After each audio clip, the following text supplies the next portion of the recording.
প্রিয় শিক্ষার্থীরা, সকল জায়গায় নেটওয়ার্কের সমস্যা। এমন নয় যে শুধু আমাদের এখানে প্রবলেম হচ্ছে, এটা সকল জায়গায় প্রবলেম হচ্ছে। আমরা ইতিমধ্যে এটা জানতে পেরেছি। কিছু করার নাই, আসলে নেটওয়ার্কগত ব্যাপার, কাজ থাকে, ঠিক আছে, এই কারণেই হয়তো বা আমাদের এই প্রবলেমটা।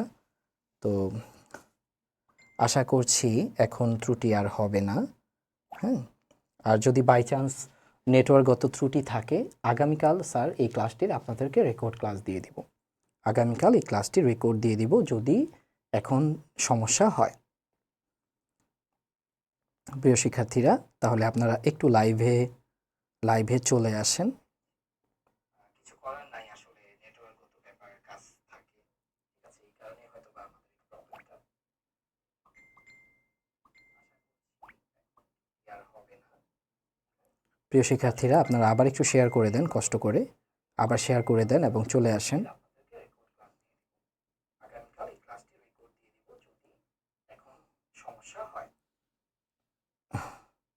প্রিয় শিক্ষার্থীরা, তাহলে আপনারা একটু লাইভে চলে আসেন। তাহলে স্যার ক্লাসটি আমরা আবার শুরু করছি। আশা করছি এখন ত্রুটি থাকবে না। আর যদি ত্রুটি আবার থাকে তাহলে আমরা এটা রেকর্ড ক্লাস দিয়ে দিব আপনাদেরকে। স্যার আপনারা আবার একটু শেয়ার করে দেন, কষ্ট করে শেয়ার করে দেন। আর নেটওয়ার্কের ব্যাপারে এমন একটা ইস্যু হয়ে দাঁড়িয়েছে, এত ভালো ভালো ইন্টারনেট কানেকশন আমরা রেখেছি, তারপরেও এখানে এই অবস্থা। ঠিক আছে, আসলে এগুলো আমাদের হাতে নেই, ঠিক আছে, এগুলো মিলিয়ে আমাদের চলতে হচ্ছে, কিছু করার নাই, ঠিক আছে। আচ্ছা, আপনারা যুক্ত হয়ে যান। থ্যাংক ইউ ভেরি মাচ, আপনারা যারা কষ্ট করে চলে আসছেন আবার। আচ্ছা স্যার, আমি যে সমাসটা আপনাদেরকে পড়াচ্ছিলাম, অব্যয়ীভাব সমাস। স্যার, অব্যয়ীভাব সমাস, আমি এটা আপনাদেরকে এখন অনেকবার বলবো। দেখেন, প্রথমে অব্যয়ীভাব সমাস হচ্ছে এমন দুইটা শব্দ থাকবে, প্রথমে অব্যয়পদ থাকবে।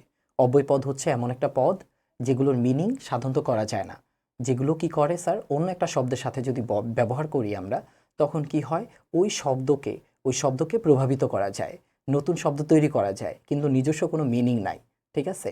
যেমন দেখেন, আমি যদি আপনাদেরকে বলি প্রতিদিন, আমি যদি কাউকে জিজ্ঞাসা করি প্রতি, এটার মিনিংটা কি, এটার কিন্তু মিনিংটা আমরা বলতে পারবো না।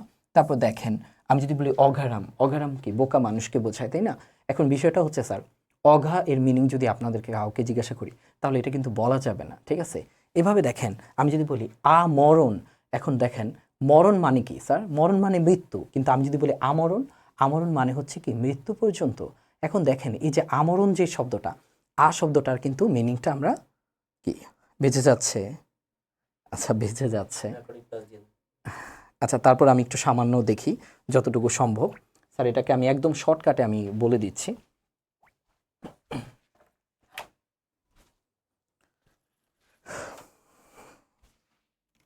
দেখেন, তাহলে অব্যয়ীভাব সমাস হচ্ছে যখন কি থাকতেছে, প্রথমে অব্যয়পদ থাকবে যেগুলোর মিনিং সাধারণত আমরা জানি না, ঠিক আছে, তখন আমরা বুঝে ফেলবো এটা হচ্ছে অব্যয়ীভাব সমাস। ওকে স্যার, আমি কিন্তু এরপরে দেখেন বহুব্রীহি সমাস। স্যার, বহুব্রীহি সমাস হচ্ছে দুইটা পদ দেওয়া থাকবে, দুইটা শব্দ দেওয়া থাকবে, কিন্তু মজার ব্যাপার হচ্ছে এই দুইটার একটারেও বোঝাবে না, দুইটার একটাকেও বোঝাবে না, তৃতীয় আরেকটা শব্দকে বোঝাবে, তখন সেটা হচ্ছে বহুব্রীহি সমাস। যেমন আমি যদি আপনাদেরকে বলি গায়ে হলুদ, স্যার আপনাদেরকে যদি জিজ্ঞাসা করি গায়ে হলুদ বলতে কি গায়েকে বোঝায়, হলুদকে বোঝায়, গায়ে হলুদ বলতে কিন্তু গায়েকেও বোঝায় না এবং হলুদকেও বোঝায় না, এটা একটা অনুষ্ঠানকে বোঝায়। তাহলে গায়ে হলুদ বলতে কাকে বোঝায়, গায়ে হলুদ বলতে একটা অনুষ্ঠানকে বোঝায়। স্যার, যখন একটা অনুষ্ঠানকে বোঝায়, এটা হচ্ছে আপনার তৃতীয় শব্দ, তার মানে তৃতীয় শব্দের প্রায়োরিটি থাকলে সেটা হচ্ছে বহুব্রীহি সমাস। একইভাবে দেখেন বিড়াল চোখী, বিড়াল চোখী বলতে কি কোনো বিড়ালকে বোঝায়, কোনো চোখকে বোঝায় না স্যার, বিড়াল চোখী বলতে একজন মেয়ে মানুষকে বোঝায় যার বিড়ালের মতো চোখ আছে। এখন দেখেন, এই যে বিড়াল চোখী, এটা কিন্তু তৃতীয় শব্দের প্রায়োরিটি।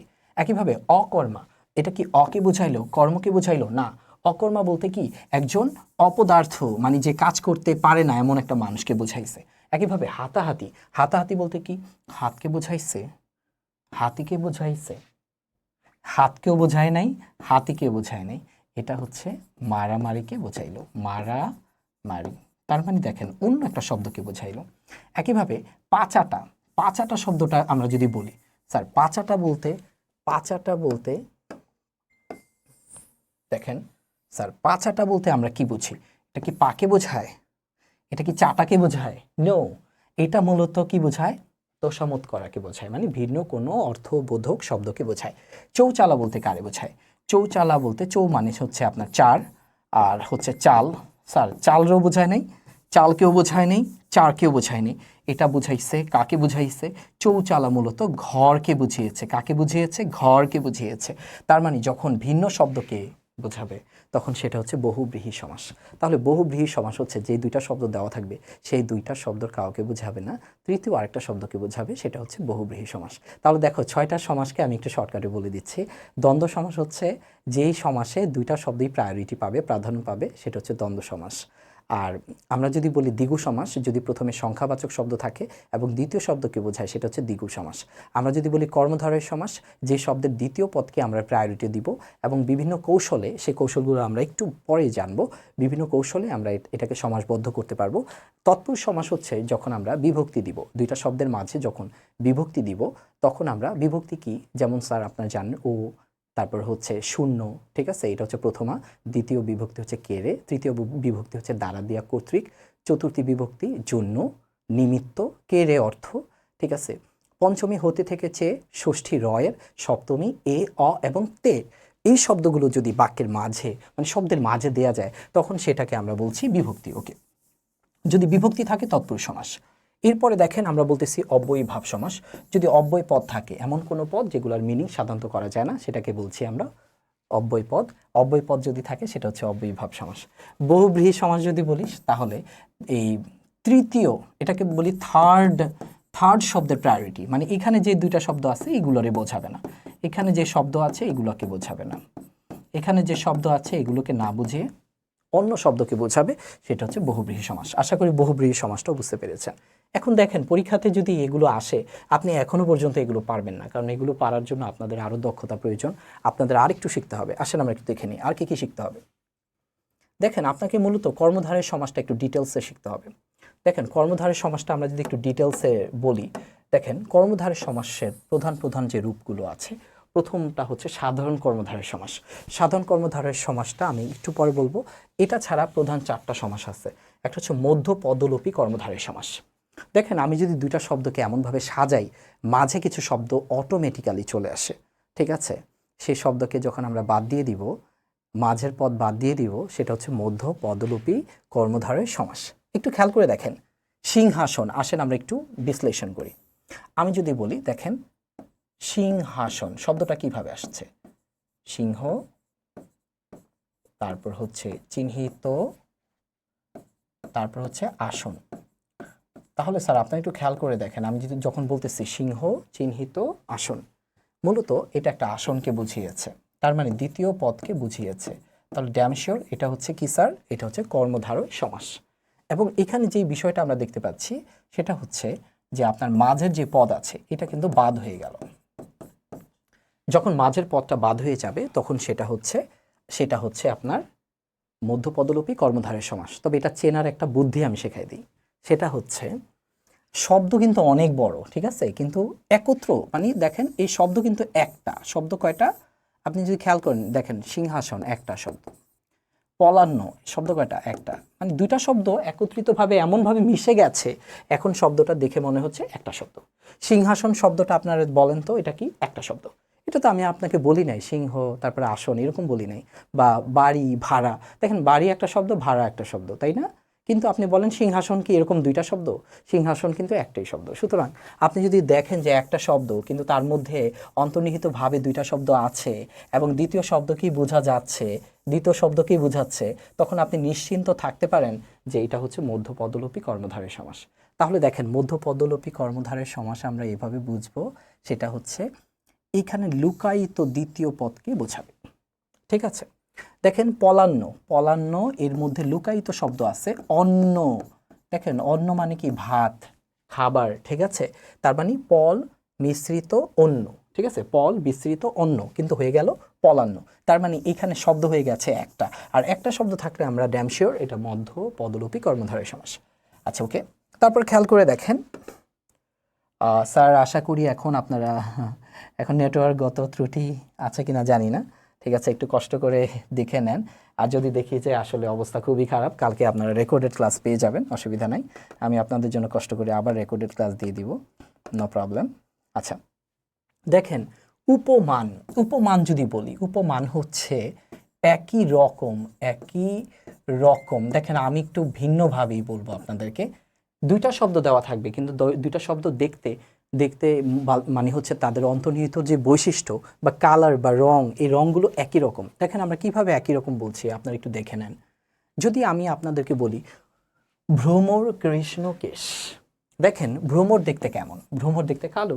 আবার দেখেন কেশ দেখতে কেমন? কেশও দেখতে কালো।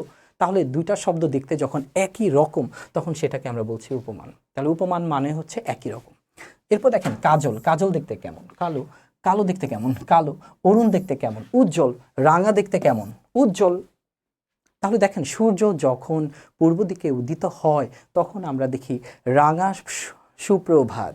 এই রাঙা সুপ্রভাত মানে হচ্ছে উজ্জ্বল রঙের সুপ্রভাত। এখন এই উজ্জ্বল রঙের কথা যখন আমরা বলছি, এই উজ্জ্বল রঙই হচ্ছে রাঙা, উজ্জ্বল রঙই হচ্ছে অরুণ। ঠিক আছে, তাহলে এই যে দেখেন অরুণ দেখতে কেমন? অরুণ দেখতে কেমন? উজ্জ্বল। রাঙা দেখতে কেমন? উজ্জ্বল। তাহলে দেখেন দুইটা শব্দের বৈশিষ্ট্য সেটা কিন্তু একই রকম, দুইটা শব্দের কালারও একই রকম। যখন দুইটা শব্দ কালার একই রকম বলতেছেন বা দেখতে একই রকম বলছি, তখন সেটা হচ্ছে উপমান কর্মধারয় সমাস। এবং উপমান কর্মধারয় সমাস আপনি কি করবেন? যেমন মনে করেন আমি যদি লিখলাম যে ভ্রমর কৃষ্ণকেশ, আপনি ভ্রমরের ন্যায় কৃষ্ণকেশ, আপনি জাস্ট হচ্ছে ন্যায় কথাটা মাঝে আনবেন, ন্যায় কথাটা মাঝে আনবেন। অরুণ রাঙা, অরুণের মতন বা অরুণের ন্যায় রাঙা, তার মানে এখানে আপনার ন্যায় কথাটা মাঝে আনতে হবে। তাহলে দেখেন আপনাকে যদি পরীক্ষাতে বলে যে ব্যাস বাক্য করে দেখাও, তখন কি করব? ন্যায় কথাটা মাঝে নিয়ে আসবো। তাহলে দেখো কাজল কালো, তাহলে আমরা একটা কাজ করব, আমরা ফার্স্টে লিখবো কাজলের ন্যায় কালো। তাহলে দেখো দুইটা শব্দ কি একই রকম, তাই না? ন্যায়টা কোথায় দিলাম? মাঝে, হয়ে গেল। তাহলে আশা করি তোমরা বুঝতে পেরেছো যে যখন দুইটা শব্দ দেখতে একই রকম হবে, তখন সেটা হচ্ছে তোমার উপমান কর্মধারয় সমাস। ন্যায় কথাটা মাঝে আনতে হবে। ন্যায় কথাটা কোথায় আনতে হবে? মাঝে আনতে হবে। আশা করি তোমরা বুঝতে পেরেছো। না বুঝলে আমার লেকচারটা আবার দেখবা, আবার দেখবা, আবার দেখবা, তাহলে বুঝতে পারবা। ঠিক আছে, ওকে। আচ্ছা এরপরে দেখো উপমিত। উপমিত হচ্ছে দুইটা শব্দ দেওয়া থাকবে, কিন্তু এই দুইটা শব্দ দেখতে একই রকম নয়, কিন্তু অন্তর্নিহিত গুণাগুণ এক। অন্তর্নিহিত গুণাগুণ এক বলতে কি বুঝি আমরা? যেমন মনে করো স্যার, এখানে আমি যে কথাটা বলছি, আমরা বলতেছি সিংহ পুরুষ। আচ্ছা, সিংহ দেখতে কেমন? সিংহ দেখতে একটা প্রাণী। পুরুষ দেখতে কি সিংহের মতন? পুরুষ দেখতে সিংহের মতন নয়। কিন্তু আমি যখন বলতেছি সিংহ পুরুষ, তাহলে শব্দটা কেন আমরা এরকম ব্যবহার করি? শব্দটা আমরা এই জন্য এইভাবে ব্যবহার করি, এটা বলতে বুঝিয়েছে সিংহ শক্তিশালী, পুরুষও শক্তিশালী। ঠিক আছে, তাহলে অন্তর্নিহিত গুণাগুণ একই রকম। যখন অন্তর্নিহিত গুণাগুণ একই রকম থাকবে, তখন সেটা উপমিত। দেখো উপমিতটা হচ্ছে পরোক্ষ।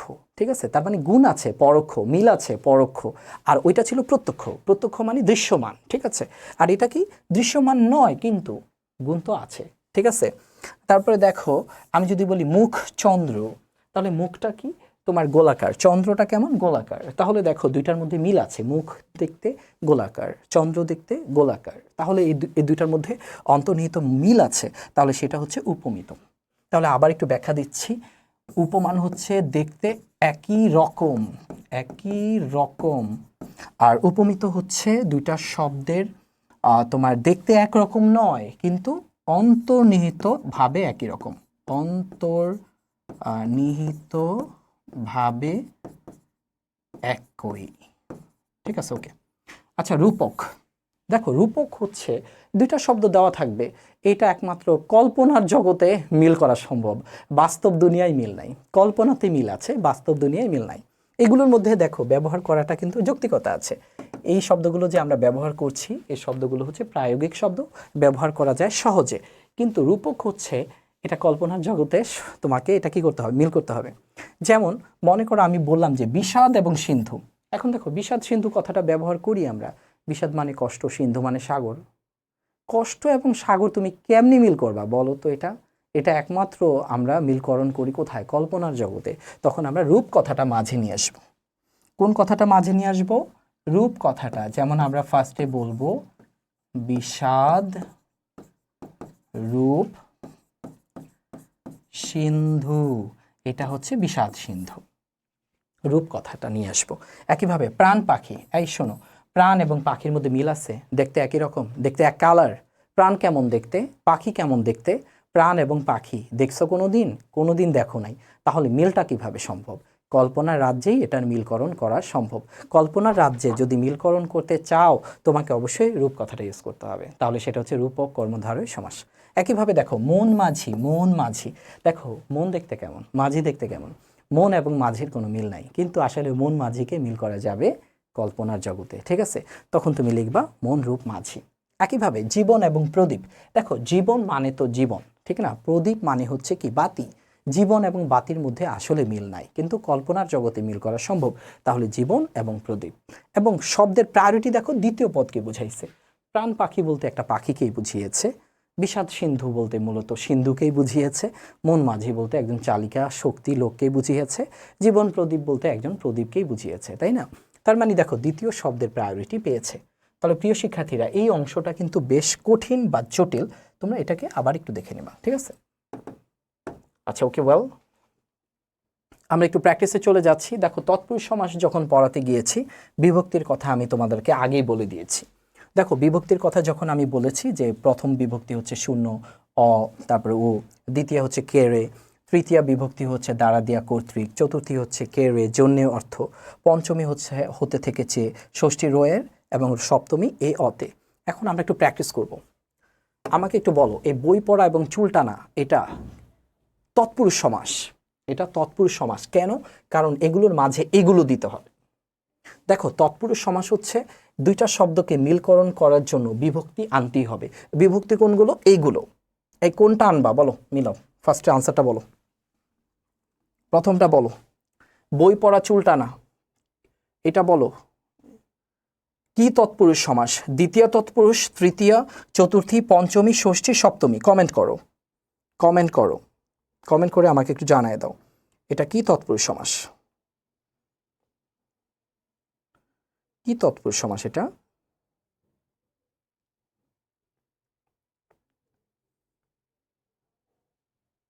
আচ্ছা স্যার, এখানে হচ্ছে বই পড়া, ঠিক আছে? বই পড়া, এখানে আমরা কিন্তু বই হতে পড়া যদি বলি, বই হতে পড়া, এই মানুষ বিল্ডিং থেকে পড়ে, বই থেকে পড়ে, ঠিক না? তার মানে এই বই হতে দেওয়া যাবে না। আচ্ছা আমি যদি বলি বইয়ের, বইয়ের পড়া, বইয়ের পড়া, বই পড়া বলতে কি বইয়ের পড়া, বইয়ের পড়াকে বোঝায় নাই। আচ্ছা তুমি যদি ব্যবহার করো বইকে পড়া, তাহলে কিন্তু হয়ে গেছে। তার মানে আমাদের আনসারটা হচ্ছে তোমার বই পড়া হচ্ছে এইটা দ্বিতীয় তৎপুরুষ সমাস। আচ্ছা এরপরে দেখো আমরা মধুমাখা এবং স্বর্ণমণ্ডিত এবং মন গড়া, এটা কি তৎপুরুষ সমাস বলো? দেখো মধুমাখা, আমি যদি বলি আহ, মধু হতে মাখা, মধুর চেয়ে মাখা, মধুর মাখা, মধু এ মাখা, হইল? হয়নি, ঠিক না? কিন্তু তুমি যদি বলো মধু দিয়ে মাখা, তাহলে কিন্তু হয়ে গেছে। তার মানে এটা হচ্ছে তৃতীয়া তৎপুরুষ সমাস। দেখো বিভক্তির ব্যবহারটা আশা করি তোমরা বুঝতে পারছো, যে বিভক্তি কিন্তু ছাড়া তৎপুরুষ সমাস করা যায় না, ঠিক আছে? আচ্ছা এরপর দেখো বিলাত ফেরত, মানে বিদেশ থেকে আসছে, জেল মুক্ত, জেল থেকে আসছে, সুদ মুক্ত। এখন দেখো এখানে আমরা কোন বিভক্তিটা দিতে পারি? আমি যদি বলি বিলাত কে ফেরত, হইছে? হয় নাই তো। বিলাত দিয়ে ফেরত, হইছে? হয়নি। আমি যদি বলি বিলাত হতে ফেরত, হয়ে গেল। দেখছো কত সহজ? এইভাবে তোমরা ডিসিশন নিবা যে এইভাবে। তাহলে দেখো বিলাত হতে ফেরত, হতে থেকে চেয়ে, এটা হচ্ছে পঞ্চমী তৎপুরুষ সমাস, ঠিক আছে? ওকে, তারপরে দেখো আরেকটা, আমি যদি বলি বিড়াল ছানা, এখন দেখো কুকুর ছানা, বিড়াল ছানা, এটা আমরা কি বলবো? বিড়াল দিয়ে ছানা, বিড়ালের জন্য ছানা, বিড়াল হতে ছানা, হইল না কিন্তু, তাই না? আমি যে, তাহলে কোনটা হবে? বিড়ালকে ছানা, ঠিক আছে স্যার, বিড়ালের ছানা, এটা হয় না? বিড়ালের ছানা, এটা কিন্তু আবার হয়। তাহলে এটা কি দাঁড়াইলো? এটা কিন্তু তোমার ষষ্ঠী তৎপুরুষ সমাস। বিড়ালের ছানা, বিড়ালের, তার মানে এখানে এর যুক্ত হয়েছে। কি যুক্ত হয়েছে স্যার? এখানে এর যুক্ত হয়েছে। এর যুক্ত হলে কি হবে? এর যুক্ত হলে কি হবে? এর যুক্ত হলে আমরা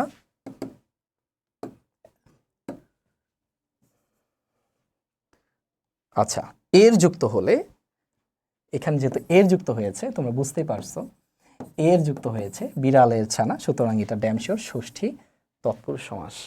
বাহ, বাংলা করতে কত আগ্রহ স্টুডেন্টদের, হ্যাঁ, বাংলা, হ্যাঁ। আচ্ছা, থ্যাংক ইউ ভেরি মাচ।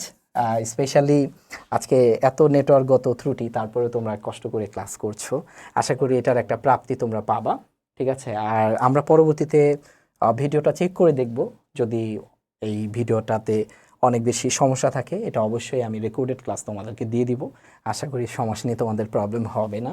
আচ্ছা, এরপরে দেখো, দেখো রাত কানা, রাতে কানা, বস্তা পচা, দেখো বস্তা পচা, তারপরে গাছে পাকা, খেয়াল করে দেখো, গাছে পাকা এ, তারপরে হচ্ছে বস্তা পচা, বস্তায়, দেখো এখানটা অন্তস্থ, তাই না?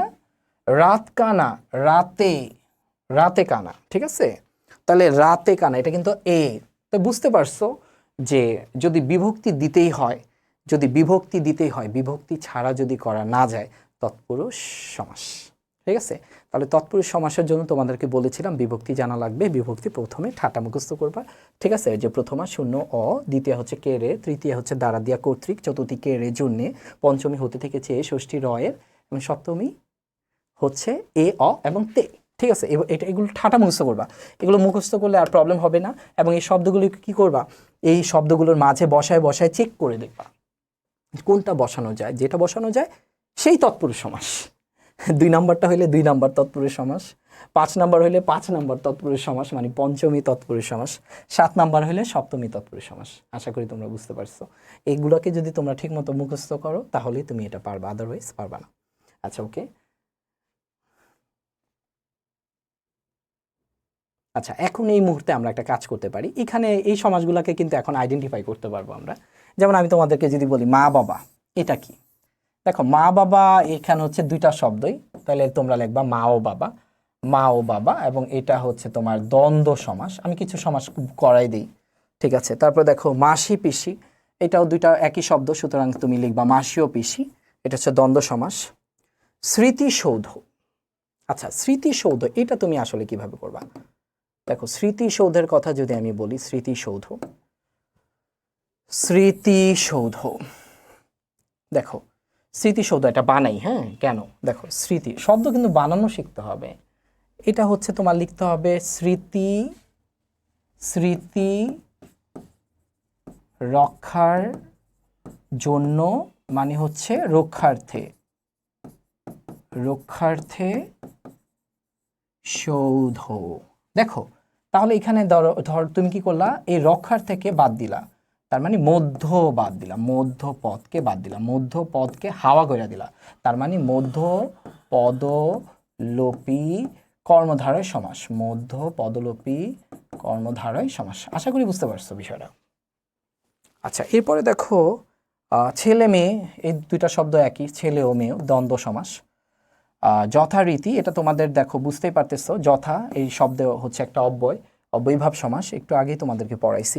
পঞ্চনদ 5 বুঝাইছে সংখ্যা, তার মানে দ্বিগু সমাস, ঠিক আছে। উপকূল, উপ এর মিনিং বলো, উপ মানে কি?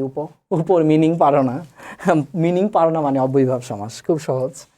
পঙ্কজ, পঙ্ক মানে কাদামাটি, কাদামাটিতে যা জন্মে, ঠিক আছে। এখন দেখো পঙ্কজ বলতে কি, এই যে তোমার কাদামাটিতে যা জন্মে সবাইকে কি পঙ্কজ বলা যায়? পঙ্কজ বলতে বোঝায়, আমরা জানি পদ্ম ফুলকে বোঝায়। স্যার কি কাকে বোঝায়? পদ্ম ফুলকে বোঝায়। তাহলে এটা হলো তৃতীয় শব্দ, তাহলে এটা হচ্ছে তৃতীয় শব্দ। এইখানে যে শব্দগুলো আছে এই শব্দকে, এই শব্দের কোনো ভ্যালু নাই, বেল নাই, ঠিক আছে। নতুন শব্দকে বুঝাইছে, তাহলে সেটা হচ্ছে, নতুন শব্দকে বুঝাইলে সেটা আমরা জানি সেটা হচ্ছে বহুব্রীহি সমাস। কি সমাস স্যার? বহুব্রীহি সমাস। যাই হোক আরেকটু ব্যাখ্যা আগাবো আমি। আচ্ছা, তোমাদেরকে আরও কিছু গুরুত্বপূর্ণ সমাসের কথা আমি এখানে পরিচয় করায় দিচ্ছি। সেটা হচ্ছে দেখো অব্যয়ীভাব সমাস নিয়ে তোমরা অনেক বেশি টেনশনে থাকো, আর টেনশনে থাকতেই থাকো, সমস্যা নাই, তোমরা পরীক্ষা দিবা, ঠিক আছে। তোমাদের টেনশন একটু দূর করে দিব, বেশি না। অ্যাকচুয়ালি দেখো এইখানে যে শব্দটা তোমরা দেখতে পাচ্ছ বে, বে একটা শব্দ, বে একটা শব্দ, বে শব্দটা, তাহলে দেখো বে,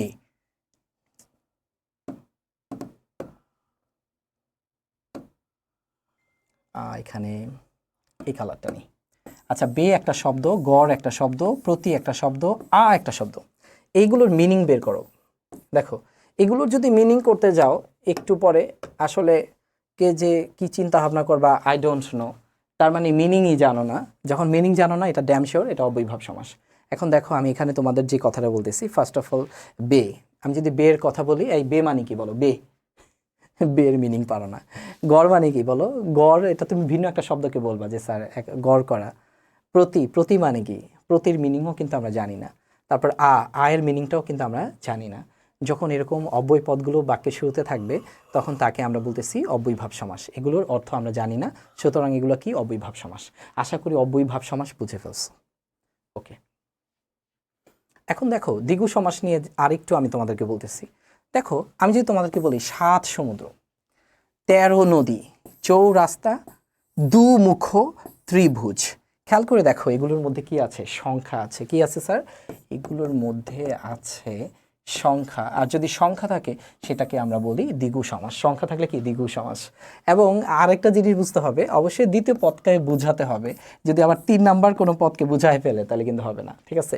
তাহলে এখানে কিন্তু আমরা খুব সহজে বুঝতে পারছি 7 সমুদ্র বলতে অবশ্যই সমুদ্রকে বোঝাচ্ছে, 13 নদী বলতে নদীকে বোঝাচ্ছে, চৌরাস্তা বলতে রাস্তাকে বোঝাচ্ছে, দুমুখ বলতে অবশ্যই মুখকে বোঝাচ্ছে, ত্রিভুজ বলতে অবশ্যই ভুজ বা বাহুকে বোঝাচ্ছে।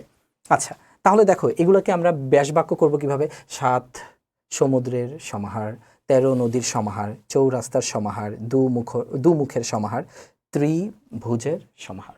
খুব সহজ, ঠিক আছে। এই সহজ জিনিস পড়তে আসছো। ওকে, দেখো আমরা এখন যে কাজটা করব, আমরা একটু আরেকটা শব্দ দেখবো, শ্রদ্ধাঞ্জলি। দেখো শ্রদ্ধাঞ্জলি, এই তোমরা একটু কমেন্ট করো, কমেন্ট করে আমাকে জানাই দাও এটা কি সমাস। শ্রদ্ধাঞ্জলি কি সমাস বলো, এই কমেন্ট করো, কমেন্ট করো যে শ্রদ্ধাঞ্জলি কি সমাস। শ্রদ্ধাঞ্জলি, শ্রদ্ধাঞ্জলি কি সমাস।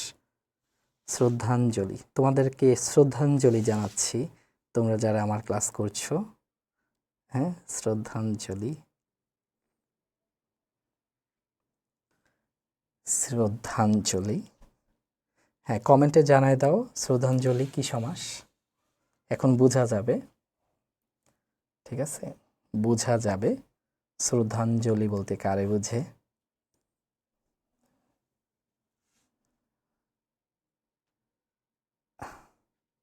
স্যার একটু জানিয়ে দাও শ্রদ্ধাঞ্জলি বলতে কাকে বোঝায়। শ্রদ্ধাঞ্জলি বহুব্রীহি সমাস, তোমরা বলতে থাকো আমি তারপরে বলতেছি। শ্রদ্ধাঞ্জলি, শ্রদ্ধাঞ্জলি, শ্রদ্ধাঞ্জলি। আচ্ছা স্যার দেখো, তোমরা যারা বহুব্রীহি বলছো, বহুব্রীহি মানে কি, এই শব্দটাকে বোঝাবে না অন্য কিছু বোঝাবে। আচ্ছা শ্রদ্ধাঞ্জলি আসলে এই শব্দের মধ্যে কি আছে, শ্রদ্ধা একটা শব্দ আছে আর আছে অঞ্জলি। অঞ্জলি, দেখো আমি যখন বলতেছি অঞ্জলি, অঞ্জলি মানে কি স্যার, ফুলের তোড়া। তাহলে শ্রদ্ধাঞ্জলির মধ্যে আসলে কি কি কি থাকে দেখো, তার মানে যে অঞ্জলিটা শ্রদ্ধার জন্যই আসলে কি করা হয়, দেওয়া হয়, ঠিক আছে। তার মানে শ্রদ্ধার, যেটাকে আমরা বলি শ্রদ্ধার নিমিত্তে অঞ্জলি, শ্রদ্ধার জন্য বা নিমিত্তে, ঠিক আছে, অঞ্জলি। তাহলে এই যে খেয়াল করে দেখো, আমি এই শ্রদ্ধার নিমিত্তে অঞ্জলি, তো আমি শ্রদ্ধা কথাটা রাখতেছি, অঞ্জলি কথাটা রাখতেছি, মাঝের যত প্যাচাল আছে সব বাদ দিচ্ছি। তার মানে এটা হচ্ছে মধ্যপদলোপী কর্মধারয় সমাস। তোমরা যারা মধ্যপদলোপী কর্মধারয় সমাস দিয়েছো এটা ঠিক আছে, ঠিক আছে। আর বাকিরা একটু ভুল করেছো, অসুবিধা নাই, এরপরের প্র্যাকটিসটা আশা করি তোমরা ভালো করতে পারবা, ঠিক আছে। ওকে, তাহলে দেখো এখানে শ্রদ্ধা শব্দটা ছিল, অঞ্জলি শব্দটা ছিল, আর আমরা শব্দটা যেটা করেছি সেটা হচ্ছে শ্রদ্ধার জন্যই অঞ্জলি দেওয়া হয়, তোমরা জানো, ঠিক আছে। তাহলে এখানে মাঝের শব্দগুলো আমরা বাদ দিয়েছি, ঠিক আছে, তখন আমরা এই শব্দটাকে পেয়েছি। সুতরাং এটা হচ্ছে মধ্যপদলোপী কর্মধারয় সমাস। ওকে স্যার, সবাই একটু বলে ফেলো যে হিমশীতল, হিমশীতল এটা কি, এটা কি সমাস বলো, কমেন্ট করে জানায় দাও। হিমশীতল, হিমশীতল ঠান্ডা শীতল, ঠিক আছে, জানায় দাও হিমশীতল কি সমাস বলো। হিমশীতল, হিমশীতল,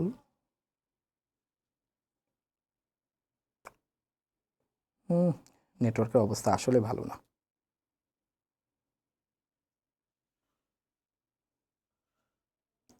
হিম শীতল, হিম শীতল, দ্বন্দ্ব,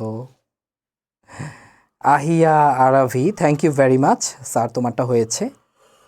উপমান কর্মধারয় সমাস, উপমান, উপমান, উপমান হচ্ছে স্যার একই রকম, দেখো একই রকম। হিম কেমন, হিম কেমন, হিম হচ্ছে ঠান্ডা, হিম হচ্ছে ঠান্ডা। শীতল কেমন, শীতল হচ্ছে ঠান্ডা।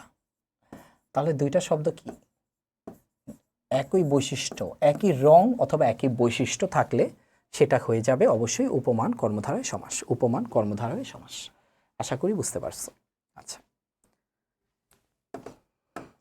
আমরা আজকে আর বেশি একটা পড়বো না। লাস্ট এই দেখো, এই সমাসটা নিয়ে, এটা নিয়ে তোমাদের টেনশন অনেক বেশি। নিত্য সমাস, এটা পারো না, এটাকে নোটস করবা, ঠিক আছে? নিত্য সমাস, এটা তোমরা যারা পারো না, আমি একদম শর্টকাটে ঠাটা মুখস্থ করে, এইভাবে করবা। টাটি খানাখানি, টাটি খানাখানি, মুখস্থ করবা।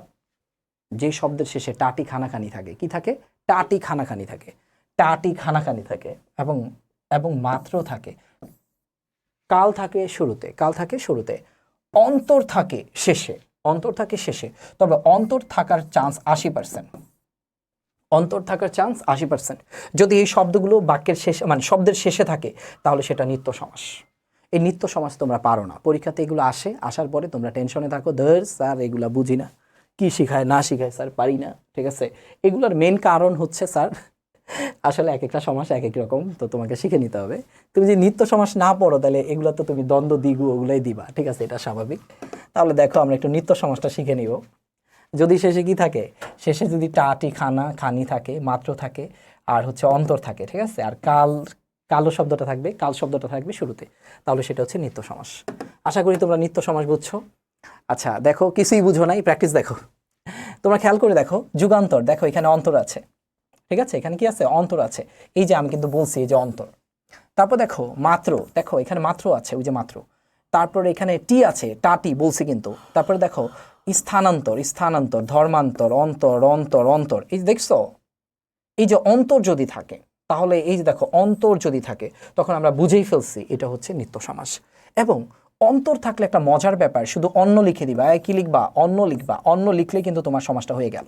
তাহলে ধর্মান্তর, অন্য ধর্ম, তুমি মতান্তর, অন্য মত, দেশান্তর, অন্য দেশ, গ্রামান্তর, অন্য গ্রাম, স্থানান্তর, অন্য স্থান, যুগান্তর, অন্য যুগ। খুব সহজ, আশা করি তোমরা খুবই সহজে এটা পেরে গেলা। আচ্ছা, আরেকটা ব্যাপার, যদি মাত্র থাকে তাহলে কেবল হবে, ঠিক আছে? দেখো মাত্র থাকলে, মাত্র থাকলে কেবল হবে, কেবল হবে, মাত্র থাকলে কেবল হবে। তোমাদের নেটওয়ার্কের যে অবস্থা, আমি এই জন্য একটু দ্রুত পড়াচ্ছি, ঠিক আছে? আমি এটা রেকর্ড ক্লাস দিব প্রয়োজনে, ঠিক আছে? আচ্ছা দেখো এখানে তো, কারণ সমাসটা একটা ইন্টারেস্টিং একটা ব্যাপার, আসলে এটা একটু একটু গুছিয়ে পড়ে নিলে খুবই সহজ হয়ে যায় বিষয়টা, ঠিক আছে? তো আজকে লেকচারটা খুব সহজ হতো যদি আজকে আমাদের এই নেটওয়ার্কগত প্রবলেমটা না থাকতো সব জায়গায়। আচ্ছা, তো যাই হোক, যেটা বলতেছি স্যার, মাত্র, মাত্র থাকলে কি হবে? কেবল হবে। এখন দেখো জল মাত্র, তাহলে কি লিখবো? কেবল জল, বাস আনসার হয়ে গেল। তারপর দেখো আমি যদি বলি দর্শন মাত্র, তাহলে কি হবে? কেবল দর্শন। দেখো আনসারটা হয়ে গেল। স্যার এটাকে এখান থেকে পরীক্ষায় কমন পড়বে, ঠিক আছে? যদি আসে, এই নিত্য সমাস এখান থেকে আসবে, এর বাইরে আসবে না, ঠিক আছে? তাহলে এটাকে একটু পড়ে নিবা, আশা করি হয়ে যাবে। আর তোমরা আশা করি বুঝতে পারছো, আমরা একদম লাস্ট লেসনে চলে আসছি, আমরা আর বেশি একটা পড়বো না, এটা আমাদের একদম শেষ স্লাইড। তাহলে দেখো সবচেয়ে বেশি দ্বিগু সমাস এবং সংখ্যাবাচক বহুব্রীহি সমাস নিয়ে মারামারি লাগে। দেখো এই দুইটার মধ্যে মারামারি, কেন মারামারি হচ্ছে? দুইটা জিনিস দেখতে একই রকম। দেখো এখানে বলতেছি 7 সমুদ্র, এখানে বলতেছি 13 নদী, এখানে বলতেছি চৌরাস্তা, এখানে বলছি দুমুখ, এটা বলছি ত্রিভুজ। তোমরা খেয়াল করে দেখো, এই জায়গায়ও দেখতে একই রকম, 14, ত্রি, তারপর সপ্ত, স্বর এবং চৌ। তোমরা একটু খেয়াল করে দেখো, এখানে কিন্তু কি শব্দ আছে? এখানে কিন্তু স্যার, এখানে কিন্তু সংখ্যাই আছে। এখন দেখো সংখ্যা যদি থাকে, তাহলে তোমরা এতক্ষণ শিখলা যে দ্বিগু সমাস, তাহলে কিভাবে বুঝবা যে এটা হচ্ছে বহুব্রীহি সমাস? আমি কিন্তু একটু আগে তোমাদেরকে বলেছি, বহুব্রীহি মানে এইখানে যারা যারা থাকবে এদের কাউরেই বুঝাবে না, এটা তৃতীয় আরেকটা শব্দকে বোঝাবে। মানে এখানে যে শব্দগুলো আছে এই শব্দগুলোকে বোঝাবে না, তৃতীয় আরেকটা শব্দকে বোঝাবে। আচ্ছা আমরা একটু দেখে নিই যে আসলে এরকম কিছু হয়েছে কিনা, হ্যাঁ? তাহলে আমরা সহজে বুঝতে পারবো। দেখো চৌচালা বলতে কাকে বুঝাইছে? চৌচালা বলতে ঘরকে বুঝিয়েছে। দেখো 10 গজি বলতে কাকে বুঝিয়েছে? 10 গজি বলতে ধুতিকে বোঝায়, তার মানে এটা। ত্রিশাল বলতে কারে বোঝায়? এই ময়মনসিংহ গেছো তোমরা? ময়মনসিংহ যাইতে গেলে ত্রিশাল, ঠিক আছে? ত্রিশালে আমাদের কবি নজরুল আমাদের কবি কাজী নজরুল, উনার কিন্তু হ্যাঁ উনার নামে একটা বিশ্ববিদ্যালয় আছে, ঠিক আছে। এখন দেখো এই যে ত্রিশাল, ত্রিশাল হচ্ছে একটা এলাকা, এলাকা, তাহলে এলাকার নাম, সুতরাং এটা ত্রি বা শালকে বোঝায় না। সপ্তবর্ণা, দেখো বর্ণা বলতে কি, রং ধনুকে বুঝাইছে, রং ধনু। সপ্তবর্ণা বলতে কাকে বোঝায় স্যার? সপ্তবর্ণাকে রং ধনু, ঠিক আছে। সপ্তবর্ণা হচ্ছে তোমার রং ধনুকে বোঝায়। দেখো সপ্তবর্ণা এটা কাকে বোঝায়? রং ধনুকে বোঝাইছে। ত্রিশাল হচ্ছে তোমার এলাকাকে বুঝিয়েছে। দশগজি বলতে এটা হচ্ছে তোমার ধুতিকে বোঝাইছে। চৌচালা বলতে এটা হচ্ছে তোমার ঘরকে বুঝিয়েছে। সরানন হচ্ছে একজন দেবতা, তার নাম, ঠিক আছে। তাহলে সেটা তো তোমরা বুঝতে পারতেছো, তার মানে 60 জন কোনো কিছুকে বোঝায়নি। চৌকাঠা বলতে কাকে বুঝাইছে স্যার? এটা কাঠকেও বোঝায় নাই, কাঠকেও বুঝায় নাই, চৌকে বুঝায় নাই, এটা খাটকে বুঝাইছে। এটা কাকে বুঝিয়েছে? খাটকে বুঝিয়েছে। দেখো খাট, তার মানে এই শব্দকে বুঝায়নি। কিন্তু এই শব্দগুলো তো এই শব্দই, সমুদ্রকে বুঝাইছে, এটা তো নদীকেই বুঝায়, এটা তো রাস্তাকে বুঝায়, এটা তো মুখকেই বুঝায়, এটা তো ত্রিভুজকেই বুঝায়। ওকে, ক্লিয়ার। আচ্ছা, আমি আর আজকে তোমাদেরকে পড়াবো না, ঠিক আছে, যেহেতু নেটওয়ার্কগত ব্যাপক সমস্যা, ঠিক আছে। সুতরাং যাই হোক, তোমরা কষ্ট করে ক্লাসটি করেছো, তোমাদেরকে অসংখ্য ধন্যবাদ। ইনশাল্লাহ আমাদের পক্ষ থেকে এরকম অনেক মেসেজ তোমরা পেতেই থাকবা, আমাদের ক্লাসগুলো করতেই থাকবা, ঠিক আছে। আর আমার ক্লাস করার মাধ্যমে আশা করি তোমাদের এই সমস্যাগুলো সমাধান হবে। আর ঢাকার বাহিরের কোনো শিক্ষার্থী যদি থাকো, তাহলে তোমরা আমাদের এই ক্লাসগুলো ছড়িয়ে দিবা এবং আমাদের অনলাইন কোর্সে ভর্তি হয়ে যেতে পারবা। এতে করে তোমার জন্য অনেক বেশি উপকার হবে। তো সবাই সুস্থ থাকবা, ভালো থাকবা। সবাইকে আন্তরিকভাবে আবারও আবারও ধন্যবাদ। কষ্ট করে তোমরা ক্লাসটি করেছো। আল্লাহ হাফেজ। আসসালামু আলাইকুম।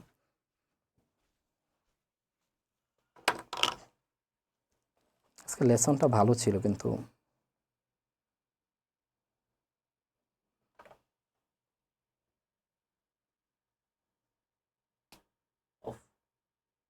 এখনো হয়নি।